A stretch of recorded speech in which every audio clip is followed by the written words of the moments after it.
Something we should reflect on when we gather here in the House of Representatives is that last word, representatives.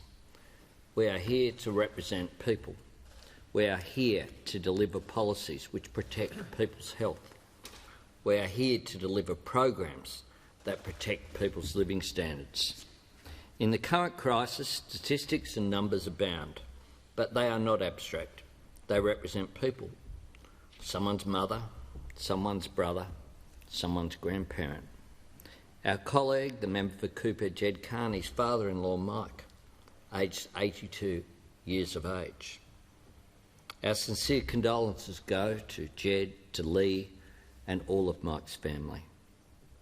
At times like this, we must rise to the occasion, whilst recognising the simple principle that looking after people is our core responsibility, that we have a responsibility to look after the sick, the vulnerable and the needy, that we as representatives in this parliament must be as good and compassionate and courageous as the workers who continue to make a difference for their fellow Australians, that we adhere to the principle of caring and looking after one another, the principle of the fair go, the heart of what it means to be an Australian, and not just in easy times of peace and prosperity, but in the very depths of despair.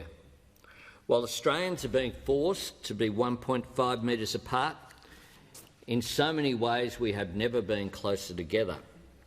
We don't discard our values in hard times, we look to them, we trust in them. We trust one another. We remember what it means to be an Australian. Not just the privilege of life in this country in some abstract sense, but the duty that we all have to look after each other. And this is how we will come through this, together. We owe a debt to all our medical workers. Like our firefighters so recently, they put themselves on the front line day in, day out, week in, week out. We owe debt to our cleaners, unsung heroes who are putting themselves on the front line, to our public transport workers and other transport workers, to our teachers and our childcare workers, our supermarket workers, to our police officers and emergency service workers, to everyone who is keeping us going through this. It is an unprecedented situation that is making unprecedented changes to the way that we live our lives, and it is being met with unprecedented government spending, which we are considering today. Labor has a responsibility to be constructive and to make sure the government gets this right. I've continued to say from day one that I want to be known as the Labor leader, not the opposition leader. We come to the parliament with open hearts and open minds, but we owe it to all Australians to keep our eyes open too. The scale of this expenditure that we'll consider today is without equal in our nation's history. We are headed for $1 trillion debt. It is a bill that will saddle a generation. With this comes a compelling need for scrutiny and forensic oversight. We have called for a wage subsidy for many weeks. We regard the keeping of a relationship between employers and their employees as essential to minimise unemployment and to ensure that we can transition from this economic downturn as quickly and as strongly as possible. I congratulate the government on changing its view on wage subsidies since we last met. I recognise that many of the measures being advanced by this government to intervene in the economy stand in direct contravention of their rhetorical position over many years, including, of course, their opposition to much of the economic stimulus program of the Rudd Labor government that protected Australians through the global financial crisis.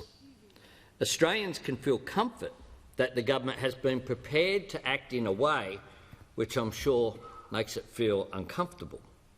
They deserve credit for listening to the views of Labor unions and the business community on the wage subsidy issue. Even though we have concerns about some elements of the package, and would like to see it improved, and we will make suggestions to improve it. We will support the legislation even if our suggestions are not adopted. Today we will move a series of second reading amendments. They go to the issues which we believe would improve the bill. We will then move in detail amendments in the House of Representatives. We hope that the government is prepared to consider those and to respond positively, just as we did in the first package of legislation. But we will ensure the speedy package, not just through the House of Representatives, but also through the Senate. And our caucus today adopted a position that we will not support any amendments that are not moved by Labor in the Senate later this evening. We do that because of the practical issue of we do not want a standoff between the two chambers. We want a speedy package of the wage subsidies which will make a difference to people's lives. So we say that well in advance, and indeed it's consistent with what we did on the first package of legislation and consistent with my approach to politics, which is never let the perfect be the enemy of the good. And this is good legislation. It will make a difference to people as a result of what we do in this parliament here.